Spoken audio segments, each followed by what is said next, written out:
సిద్దిపేట జిల్లా గజ్వేల్ మున్సిపాలిటీలో 2వ వార్డులో ఈ రోజు బీజేపీ పార్టీ నుంచి గాడిపల్లి భాస్కర్ మాజీ చైర్మన్ గజ్వేల్ 2వ వార్డులో చైర్మన్ అభ్యర్థిగా నామినేషన్ వేశారు.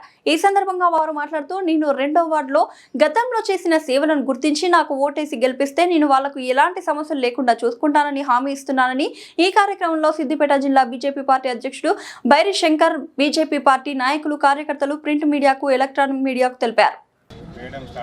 ఎవరైతే అభ్యర్థులు ఉన్నారో వారి పేర్ల పైన మంచిగా చూసుకొని ఇవాళ రేపు నామినేషన్లు వేస్తుండ్రు. రేపు భారతీయ జనతా పార్టీ అభ్యర్థులందరూ ఒకటేసారి 20 వార్డులకు సంబంధించిన అభ్యర్థులు ర్యాలీగా వెళ్ళి రేపు నామినేషన్ వేస్తారు.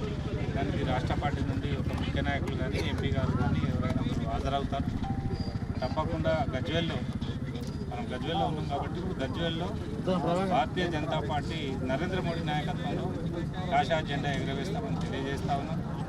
మీరు గజ్వేల్ ప్రజలకు ఒక విజ్ఞప్తి, టీడీపీని చూశారు, కాంగ్రెస్ను చూస్తూ ఉన్నారు, టీఆర్ఎస్ ప్రభుత్వాన్ని చూశారు.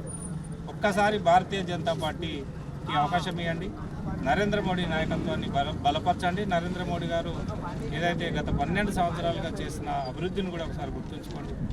భారతదేశం పట్ల మననే మీరు ఆపరేషన్ సింధూర్ కానీ మిగతా ఏది చూసుకున్నా రాను దేశం మీద మన బంగ్లాదేశ్లో కూడా హిందువుల మీద జరుగుతున్న దాడులు కానీ రాను ఇబ్బందులలో నెట్టబేయబడుతుంది భారతదేశం. కాబట్టి దేశం సుభిక్షంగా ఉండాలంటే నరేంద్ర మోడీ నాయకత్వమే శ్రీరామ రక్ష. కాబట్టి ఒక్కసారి భారతీయ జనతా పార్టీ అభ్యర్థులను బలపరిచి కమలాపు కొట్టుకోవాల్సిందిగా ఉన్నప్పుడు అవినీతితో కూలిపోయిన మున్సిపల్ను ఈరోజు చూసినట్టయితే విజిలెన్స్ కేసులు ఎన్నో కూడా బయటకు వస్తున్న సంగతి ప్రజలందరూ కూడా గమనిస్తున్నారు. మా కౌన్సిల్ ఏదైతే 14 నుంచి 18 వరకు ఉన్నదో గజ్వేల్లో ఒక పర్మిషన్లకే కానీ స్టేట్లో మొత్తం ఎంక్వైరీ చేసి విజిలెన్స్ వాళ్ళు ఎంక్వైరీ చేస్తే 0% కమిషన్గా మాకు అవార్డు రావడం జరిగింది. తదనంతరము ఏర్పడినటువంటి కౌన్సిల్ అంతా కూడా అవినీతితో గజ్వేల్ ప్రజలందరూ కూడా గమనిస్తున్నారు. గజ్వేల్ ప్రజలు మార్పు కోరుతున్నారు. తప్పకుండా ఈసారి ప్రజలారా మాకు అవకాశం ఇవ్వండి. మేము ఒక విలువైన మున్సిపల్ను, ఒక అవినీతి రహిత మున్సిపల్గా మేము గజ్వేల్ ప్రజలకు సేవలు అందిస్తామని కూడా తెలియజేస్తూ, గతంలో 125 సెంట్రల్ ఫండ్ తోటి 125 కోట్లతోటి అండర్ గ్రౌండ్ డ్రైనేజ్ మోడీ గారు శాంక్షన్ చేస్తే గజ్వేల్లో అది కంప్లీట్ అయినాక కేసీఆర్ గారు ఇంచుమించు 100 కోట్లతోటి సీసీ రోడ్లు వేస్తారని చెప్పి మోసం చేసిండు. ఈరోజు చూసినట్టయితే గజ్వేల్లో గల్లీలలో చూసినట్టయితే దుర్భర పరిస్థితి. ఒక్క సీసీ రోడ్లు కూడా, ఎందుకంటే అప్పుడు అండర్ గ్రౌండ్ డ్రైనేజ్ మొత్తం తవ్వి మొత్తం సీసీ రోడ్లనంతా ఖరాబ్ అయినాయి. దానికి నిధులు ప్రత్యేకంగా ఇవ్వాలంటే వాళ్ళు ఇంతవరకు అవి కంప్లీట్ కాలేదు. ఇక ఇప్పుడు వచ్చిన 2.5 సంవత్సరాలుగా ఉన్నట్టు కాంగ్రెస్ ప్రభుత్వం, గత ప్రభుత్వం 180 కోట్లు డెవలప్మెంట్ ఫండ్ శాంక్షన్ అయి ఉంటే ఈ ప్రభుత్వం ఆ 180 కోట్లను కూడా మళ్లించడం జరిగింది. రేవంత్ రెడ్డి గారు ఎన్నో పర్యాయాలు అన్నారు, 1000 కోట్ల రూపాయలు గతంలో తీసుకుపోయారు, గజ్వేల్కి ఒక్క పైసా ఇచ్చేయలేదని చెప్పి కూడా ముఖ్యమంత్రిగా ప్రకటన చేయడం కూడా జరిగింది.